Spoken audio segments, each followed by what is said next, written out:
பரிசுத்தமானவராய் இருக்கிறார். அவருடைய ராஜ்யத்திற்கு முடிவிராது. அதற்கு மரியாள், இது எப்படி ஆகும்? நான் புருஷனை அறியேனே. பரிசுத்த ஆவி உன்மேல் இறங்கும், கர்த்தருடைய பெலன் உன்மேல் நிழலிடும். ஆதலால் உன்னிடத்தில் பிறக்கப்படும் குழந்தை பரிசுத்தம் உள்ளது, தேவனுடைய குமாரன் எண்ணப்படும். அதற்கு மரியாள், இதோ நான் ஆண்டவருக்கு அடிமை, உமது வார்த்தையின்படியே ஆக கடவுது.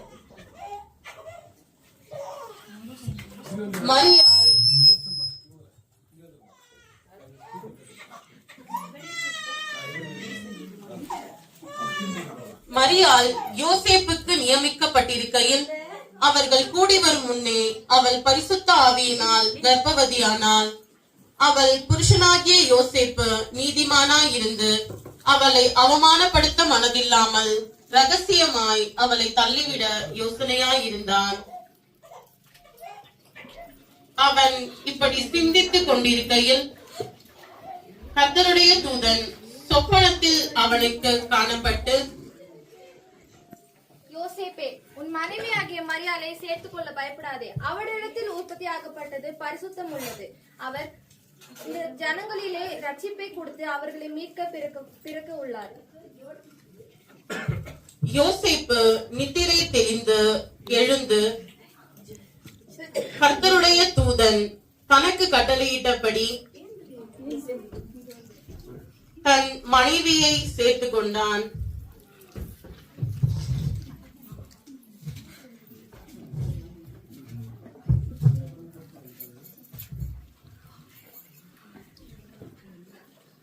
கலிலேயா நாட்டில் உள்ள நசரேத்தூரில் யூதேயா நாட்டில் உள்ள பெத்லகேம் என்னும் தாவீதின் ஊருக்கு போனார்கள்.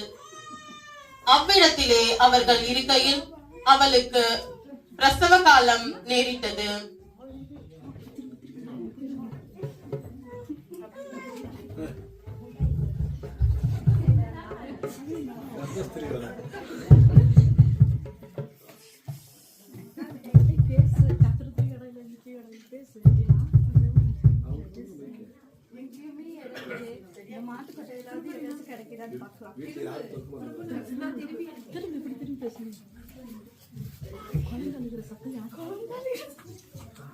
அவ்விடத்திலே அவர்கள் இருக்கையில் அவளுக்கு பிரசவ காலம் நேரிட்டது. அவள் தன் முதற் பேரான குமாரனை பெற்று சத்திரத்திலே அவர்களுக்கு இடமில்லாது இருந்தபடியினால் பிள்ளையை துணிகளில் சுற்றி முன்னிலையில் கிடத்தினார்கள்.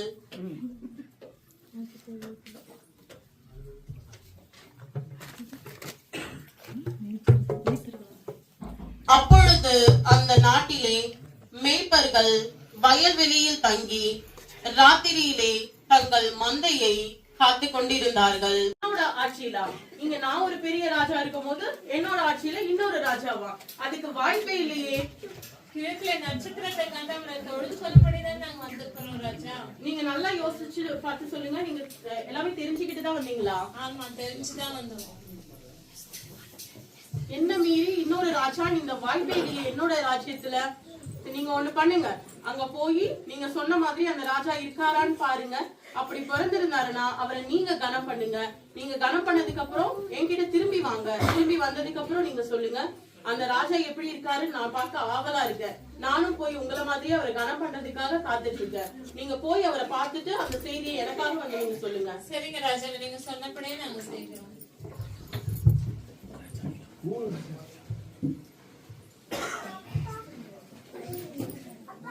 என்ன இந்த சாஸ்திரிகளை இன்னும் காணும்?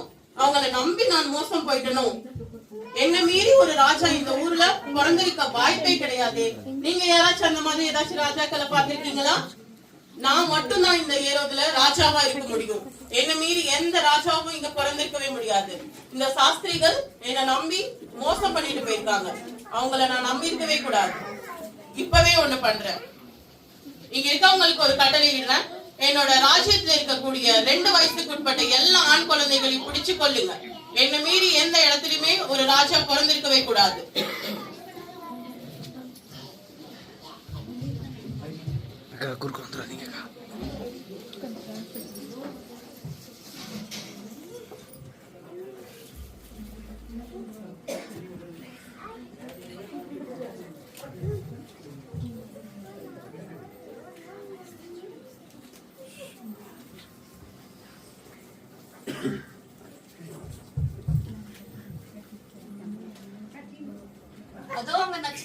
பிறந்துட்டு அங்கதான் ஏசப்பா பிறந்திருக்கிறாரு.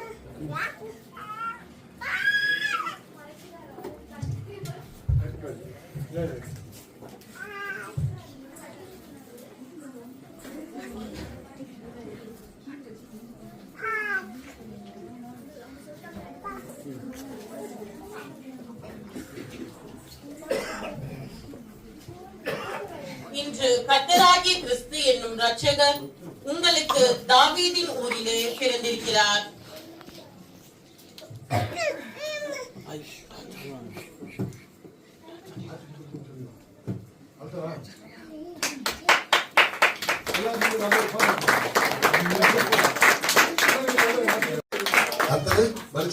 யோசேப்பு என்கிற நாமமுள்ள புருஷனுக்கு நியமிக்கப்பட்டிருந்த ஒரு கன்னிகையின் இடத்திற்கு தேவனாலே அனுப்பப்பட்டான்.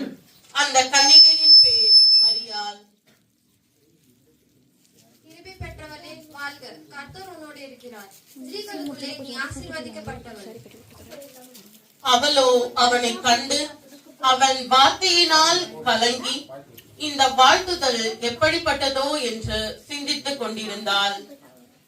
இதோ நீ கர்ப்பவதியாகி ஒரு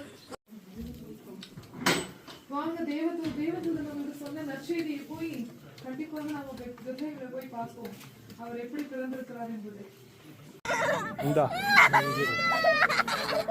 எது ஆயிட்டு இருக்கா?